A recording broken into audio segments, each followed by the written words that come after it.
Legal, a gente tá aqui agora já com o nosso botão posicionado, né, tudo certinho, tem essa animaçãozinha de hover que a gente vai substituir ela então pelo clique, né, nas nossas aulas aí mais pra frente. Mas nesse momento, eu queria falar com você, te explicar um conceito que é muito importante você pegar ele desde agora, do início. A gente já vai começar a ter situações onde a gente precisa desse conceito, que é o conceito de reaproveitamento de CSS, tá?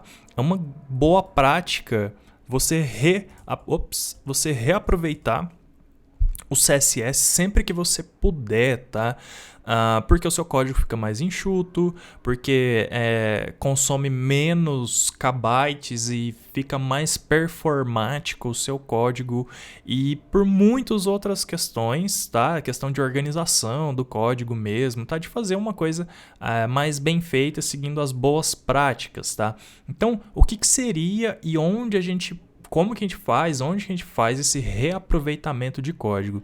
Depende muito do tamanho do seu projeto, tá? Se você está fazendo um projeto que é um sistema completo de gestão ou alguma coisa assim de empresa e tudo mais, você vai ter muito mais situações, muito mais componentes visuais no seu design system e tal, que vai exigir reaproveitamento de código. No nosso projeto aqui, que é um projeto simples, que é um projeto de website, que tem poucos elementos, né, poucos componentes, mas alguns que já se repetem numa situação ou outra, como aqui mesmo, tal,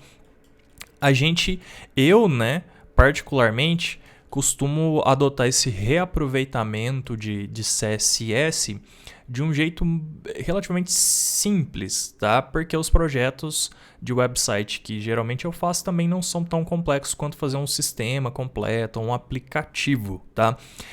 Existem alguns padrões, tá? E a gente não vai ver esses padrões aqui no curso, que é o padrão de como se escrever CSS, que é o SMAX, CSS, eu não sei como pronunciar. Tem o Ben, tá? E tanto o SMAC quanto o Ben, tem outros também, o Dry, que eu nem conheço o Dry, para ser sincero, tá? Mas todos esses, eles derivam do conceito do OOCSS. O que é o OOCSS, tá? É Object Oriented CSS, tá? É como se fosse CSS orientado a objeto, a tradução seria, tá? O que consiste isso? Consiste em você mapear esses componentes visuais que se repetem no seu layout e você fazer uma classe CSS organizada pelas características desses elementos e tentar priorizar, então, essas características, o reuso dessas características pela mesma classe. Então, por exemplo, ao invés de eu vir aqui nessa caixinha que a gente vai fazer e fazer uma classe onde esses estilos de texto aqui, eles sejam formatados exclusivamente e hierarquicamente a partir dessa caixa, tá? Ou seja, box contato H1,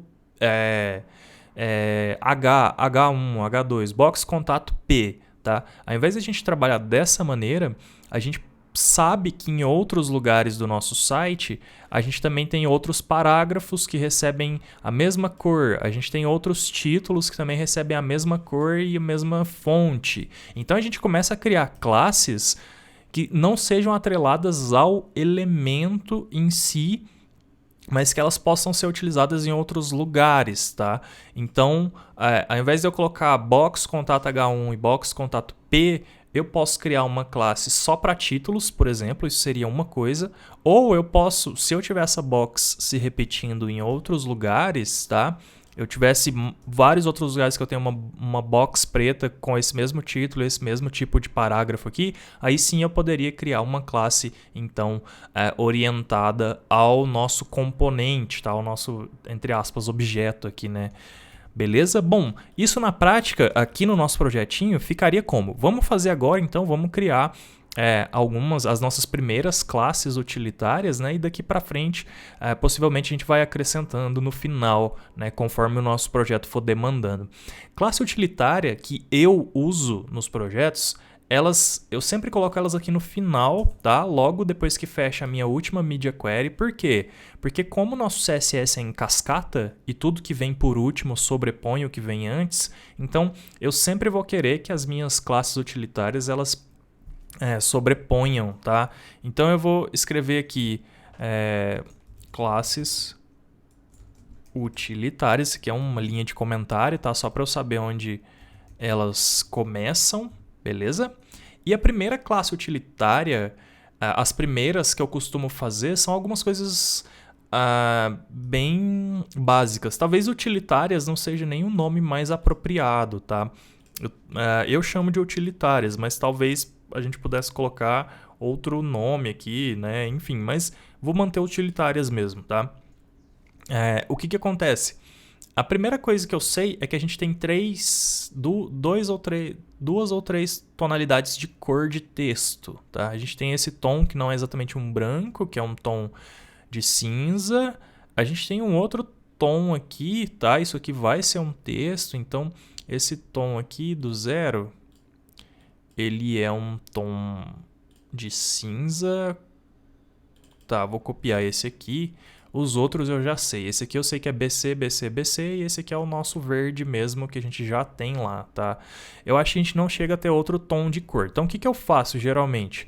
Eu venho aqui, ó, e vou criando as minhas classes. Sempre com o meu prefixo. JL, text, green, por exemplo. Já que a gente está usando tudo em inglês nesse projeto, né? Vamos fazer em inglês aqui o nome da classe, tá? Que eu adotei esse padrão aqui. Então vamos lá.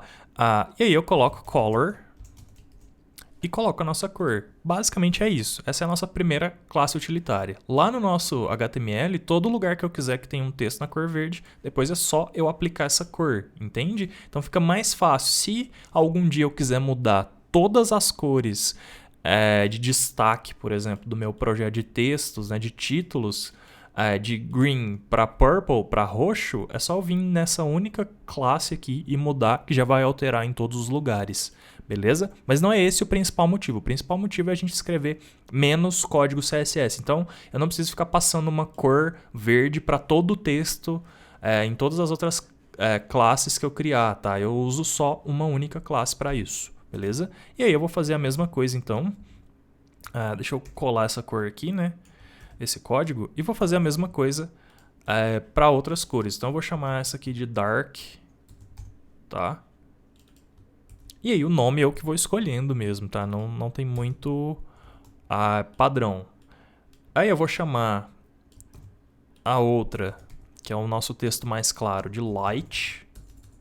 Leve, né? Light ou luz, né? É luz, na verdade, mais claro, né? No caso, BC, BC, BC, beleza. E por último, tinha mais alguma cor? Não, né? São só essas três. Eu acho que não tem mais, não tem preto, tá? Então vamos lá. Mas no botão a gente vai fazer diferente, o botão, tá? Depois a gente vai voltar aqui nas classes utilitárias e vai fazer os botões também, tá? JL text, vou colocar black, color 000. E aí o que eu faço geralmente? As mesmas cores que eu aplico para texto, eu faço a mesma coisa para background, tá? E aí, geralmente, eu só copio e colo e eu mudo aqui onde está text. Então, vou selecionar tudo de uma vez usando o atalho aqui Ctrl+D ou Command+D, dependendo se você está Windows ou Mac, tá? E ele já vai selecionando a mesma palavra, tudo. E aí, eu vou colocar BG, que é de background, tá? Então, eu sei, agora eu tenho as mesmas cores de background, só que não é color, né? A propriedade aqui é background color, beleza? E aí eu tenho também para background todas as mesmas cores, tal. Então você percebe que agora eu posso usar essas cores aqui em alguns elementos que a gente criou, independentemente de ser, se eu quiser mudar depois a classe daquele elemento, eu mudo, tá? Então, por exemplo, deixa eu ver se a gente tem algum exemplo aqui que a gente poderia fazer isso. A gente não tem ainda porque o nosso projeto ainda está bastante enxuto, né? Ele está bastante no estágio inicial, tá? Isso aqui é um botão, talvez a gente já poderia fazer isso aqui, mas como ele é um botão muito específico, um floating button, a gente não vai fazer. A gente vai fazer nos botões que tem essa estética aqui mais comum. A gente vai fazer as classes de botão, tá?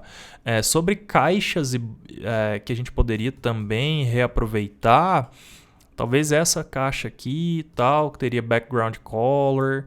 A gente também não tem muitos casos de background color aqui, tá? Então, talvez aqui no overlay, vamos ver, tá? Mas vamos manter essas classes aqui por enquanto disponíveis, e aí se em algum momento do projeto a gente precisar, a gente já usa elas, tá? Bom, então, basicamente sobre classes utilitárias, é mais ou menos isso que eu queria te mostrar nessa aula, tá? Às vezes eu crio várias outras classes utilitárias também de margem, de padding, tá? Isso me ajuda durante o projeto, mas aí eu geralmente de margin e padding eu faço isso em projetos maiores, tá? De sistemas, aplicativos, web, né? Geralmente aplicativo web mesmo, tá? Porque aplicativo mobile já é outra coisa e não cabe aqui no nosso curso também, beleza? Que é outro assunto, é outro código, o jeito de escrever código, enfim. Mas para web, para projetos web ou até mesmo para sistemas web, né? Isso aqui funciona muito bem e eu recomendo, beleza? Bom, é só isso que eu queria te mostrar. Nessa aula a gente fez as classes utilitárias. Na próxima aula a gente vai fazer então a nossa caixinha aqui de contato e eu já vou começar a aplicar essas classes utilitárias, tá?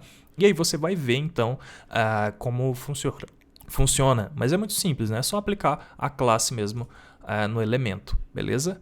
Bom, então é isso. Te vejo na próxima aula.